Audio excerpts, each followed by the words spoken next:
Great. Yeah. Okay, do you want to give us a try now about your excellence in the media and introduce your idea, the pick that you've chosen? Yeah, as I said, for the topic itself, I was confused about different topics, but at the end I chose the topic that I was most interested about, and it was moving the atoms. And this achievement was made for the first time in the human history, as I said, by a physicist.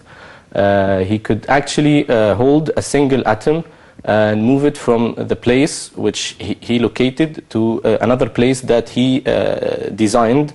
And that, as I said, opened the door to control matter, because everything in the universe is composed at the very small scale from single atoms. And this will allow us in the future, in the industry, for example, instead of building our products from raw materials that has a lot of impurities, to build those products atom by atom, and we will have a defect-free products. And we will also get to build very small and very sensitive devices, machines actually, that can go inside the human body to deliver the medicine, for example, for the diseased cells without affecting the rest of the body. Mm-hmm. So those actually the applications and that got me interested in the subject. The other part of the challenge, because the subject is somehow complicated, is to try to bring it or to make it attractive for the audience. And for that, actually, I used the physics book of the high school. And I want to thank the one who brought me the book, because it was actually a difficult task.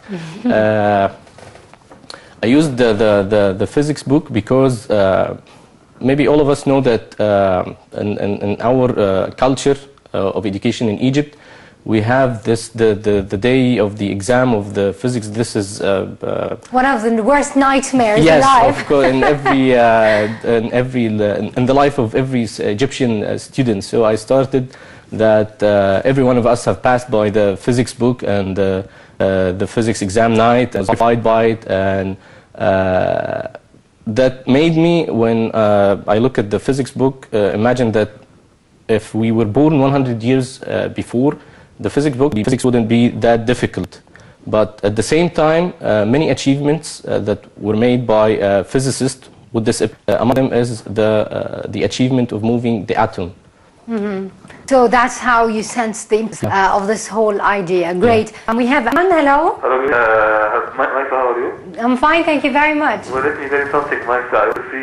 I feel that competition is important if you are in university or sports, and you have to work for it hard, so you can have a competition if you want to win what you want to do. It's good to be the winner on it. You feel great when you do compete with someone and win, especially in sports or studies or also in job. If you are working, try to be in the best degree or in position. Be the doctor and trainer. If you are insisting something and you insist, you will insist, and especially do activity you like to do and practice on it. If you don't just try, you can do it. Even of this difficult subject like chemistry, and you want to succeed in it and try your best to get the final mark you can. But it's difficult. You have to try it. Also and in sports. The competition gets the best out of you. You want to mean? Yes, right. That's Okay, thank you, Miss Maisa. Thank you very much, Ayman. Welcome. Thank you. All right, that's very true indeed. Whenever there are competition, you're always trying to prove that you're good, that you've got good skills, and indeed it brings the best out of you, and in markets as well, actually it gets the best results for the consumer as well. So definitely competition brings the best out of every person and out of every situation as a whole, I guess. Do we have any competitive competitions on the level of science here in Egypt when you've researched this idea? Yeah, we have something which is not really Egyptian, but it's regional. Can I mention the name? All right. It's kind of a reality show called Stars of Science. It's different than the FameLab, but very competitive as well. Great. And have you made records here in Egypt? We have Egyptian participants, but I'm not sure what's the final result. Yeah. Great. All right.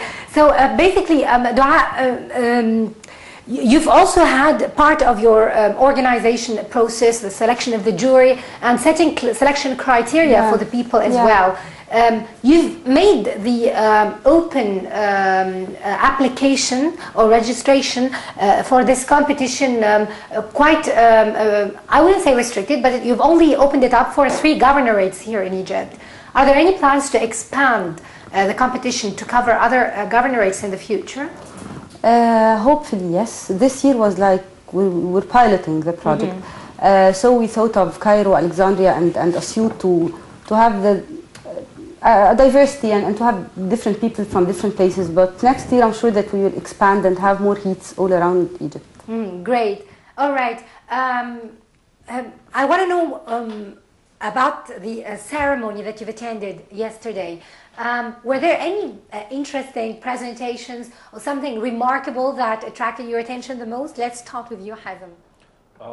Well, yes, all the presentations were remarkable, and the efforts that were spent in the presentations were truly impressive, made by everybody. Even though it only took 3 minutes. Yes, yes. Okay. That's part of the challenge, remember? Of course. I'd like to mention one of the presentations that I personally found very enlightening, which was that of Ahmed Al-Fakahani's, because he talked about such a topic that crosses our days daily. I'm personally in love with the moon, and that was the topic that he chose.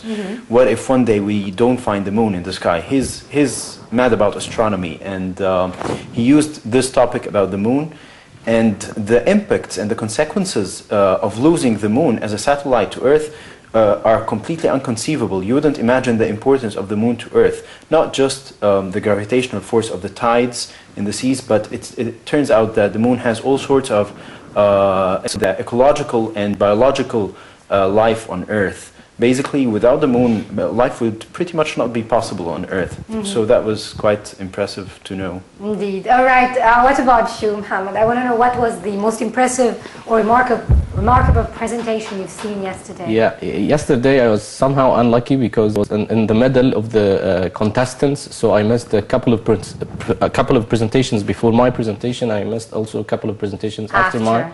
Yeah, but I was impressed actually by a presentation made by Fadi Archie, and it's good to mention that Fadi is currently a student. And I was really happy that they choose the organizers made a special award for the best student who made the presentation, and he was Fadi. Congratulations, Fadi. And actually, what I liked about his presentation is that it touched somehow the topic that I was gonna present after him. He talked also about the atoms and controlling the atoms. But he took a different path when he used this, or said that this is going to be used in the future to make the material sensitive. So the material will have senses like we do. It will sense colors, it will sense lights, it will sense vibrations and react in a way similar to the way we do. Great. Yeah.